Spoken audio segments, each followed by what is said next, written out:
Subscribe करिए हमारे channel target UP TET CTET को और बेल आइकन को दबाइए।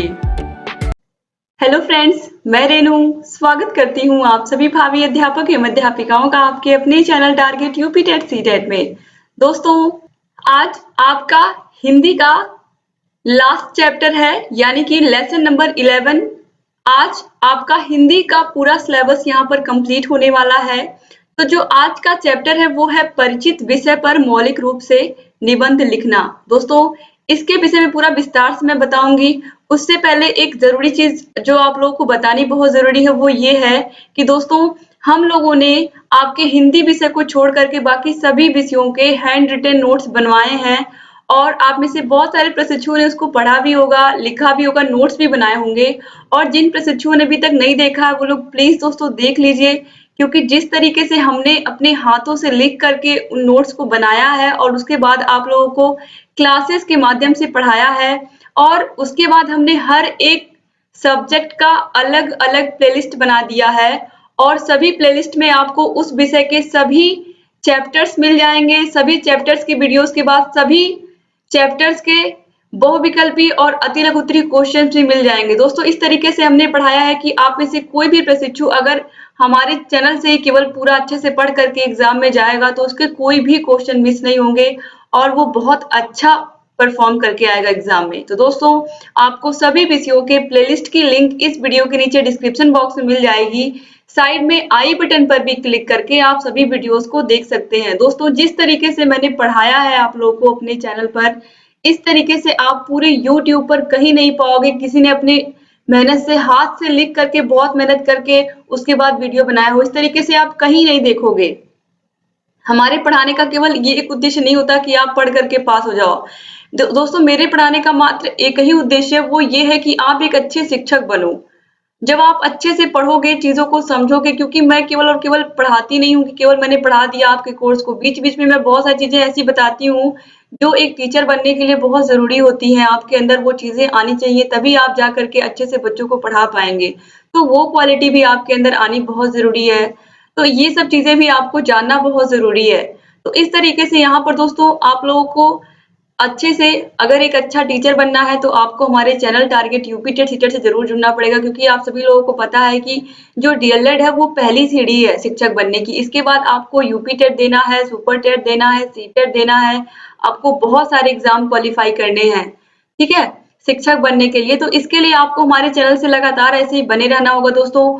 और अगर अभी तक आपने हमारे चैनल को सब्सक्राइब नहीं किया तो तुरंत सब्सक्राइब कर दीजिए, क्योंकि आप लोग का सिलेबस कंप्लीट करने के बाद, आपके सभी इंपॉर्टेंट क्वेश्चंस को कंप्लीट करने के बाद हम आपके यूपी टेट, सुपर टेट और सीटेट की भी तैयारी करवाएंगे। तो इस तरीके से हमारी पूरी कोशिश है कि आप लोगों के सभी विषयों को हम अच्छे से पढ़ा करके, सभी विषयों के इंपॉर्टेंट क्वेश्चंस करा करके, प्रीवियस ईयर क्वेश्चन पेपर्स को करा करके और आपको शिक्षक जल्द से जल्द हम बनता हुआ देखें। तो दोस्तों, उम्मीद करती हूँ कि आप लोग हमारे चैनल से ऐसे ही बने रहेंगे और अपना विश्वास, अपना प्रेम ऐसे ही हमारे चैनल को देते रहेंगे और लगातार ऐसे ही हमारा जो संबंध है वो ऐसे ही बना रहेगा। जो इतने सारे लोगों का परिवार बन गया है वो लगातार ऐसे ही बना रहेगा। तो दोस्तों, अब चलिए यहाँ पर हम हिंदी का लास्ट चैप्टर देखते हैं, परिचित विषय पर मौलिक रूप से लिखना। इसका मतलब क्या होता है? परिचित विषय पर मौलिक रूप से लिखना, ये आप सभी लोगों ने किया है अपने स्कूल में। क्लास 10th तक, 12th तक बहुत सारे निबंध लिखने को मिलते हैं।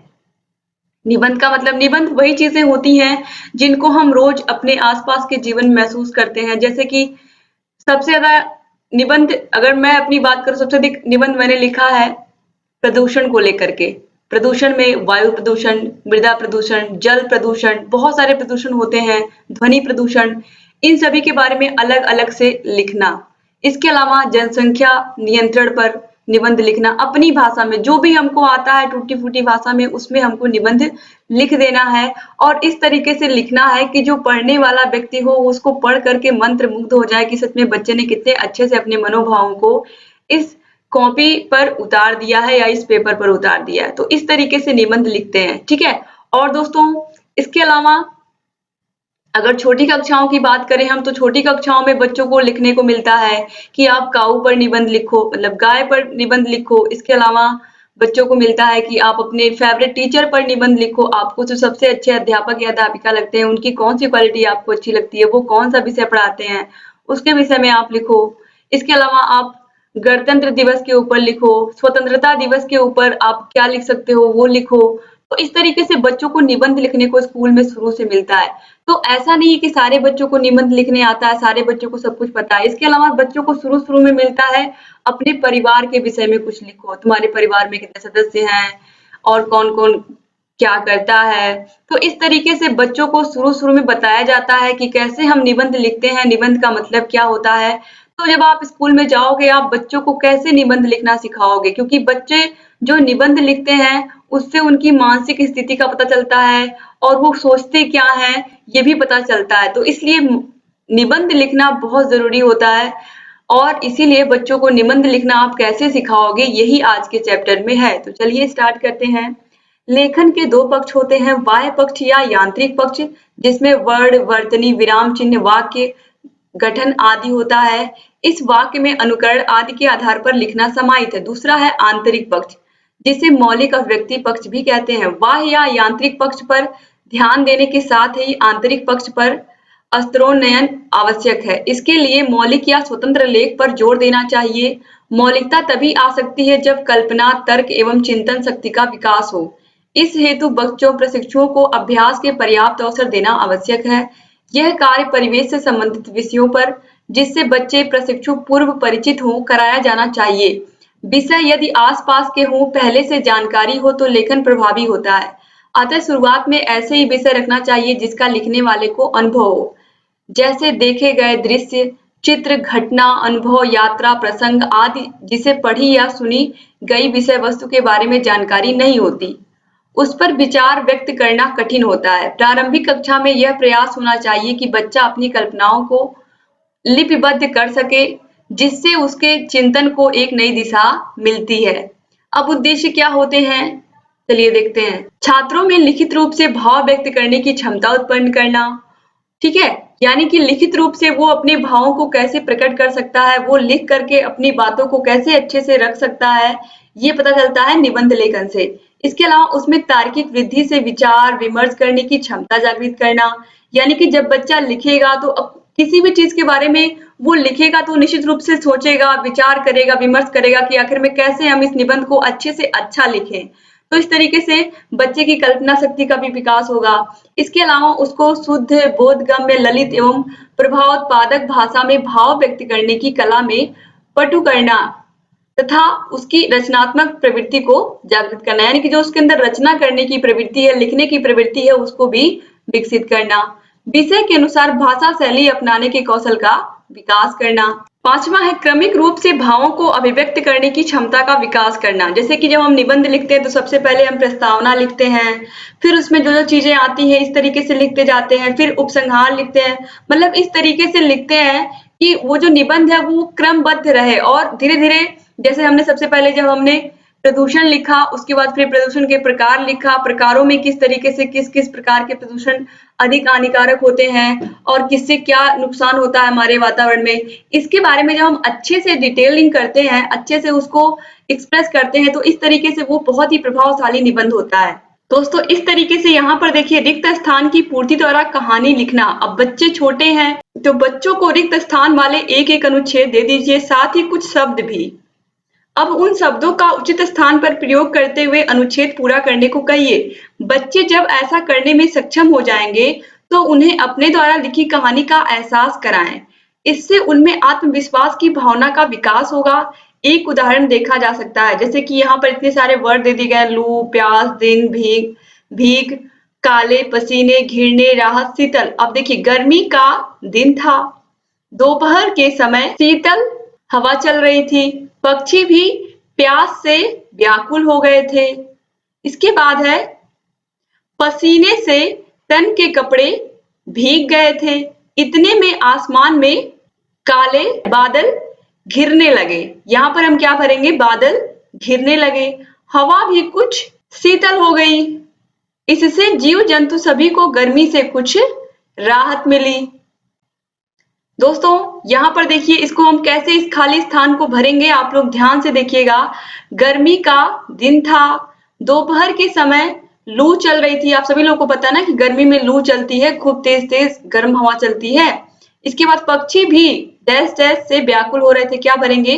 प्यास से व्याकुल हो रहे थे। फिर डैश है, यहाँ पर हम भरेंगे पसीने से तन के कपड़े भीग गए थे।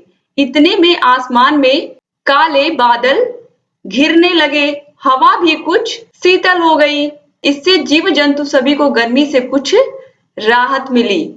तो इस तरीके से बच्चों को आप फिल इन द ब्लैंक्स या फिर खाली स्थान भरने को बोल सकते हैं, और इससे भी वो एक कहानी बना लेंगे और वो बहुत ही खुश होंगे। ठीक है, तो इस तरीके से बच्चों से आप चाहे तो और सारी गतिविधियां करवा सकते हैं।